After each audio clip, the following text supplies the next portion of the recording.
I mean, there's a small but very vocal percentage of the Omaha population that wants her to fry in hell. The lawyer of Patricia Urbanovsky not mincing his words. His client now facing even more charges. This time, it's the feds who have her in the crosshairs. Good evening, everyone, and thank you so much for stopping in tonight. I'm Matthew Smith. Tonight, WOWT 6 News continues its coverage on a story that we first broke back in 2014.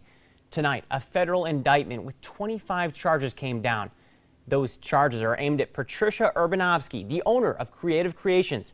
Investigators say her business was run similar to that of a Ponzi scheme. In the end, hundreds of people were bilked out of their money.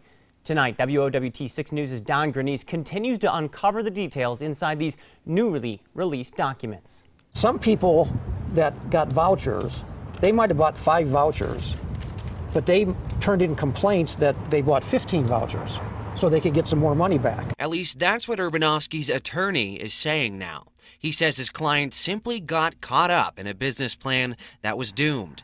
He also thinks the public will start to see a different side of the story once she has her day in court. I think most people say, oh, I get it now. I can see how this happened. It is an honest business mistake that was made. But tell that to Steve Ruby. He paid for travel vouchers through Creative Creations. He still went on his trip, but now he's out $3,000. Some of the things revealed in the 17-page indictment aren't making him feel any better about it.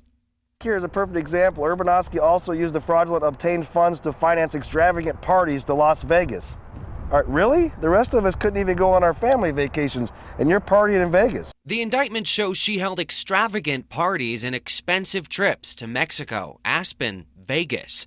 Urbanovsky started selling the discounted airline travel vouchers back in May of 2014.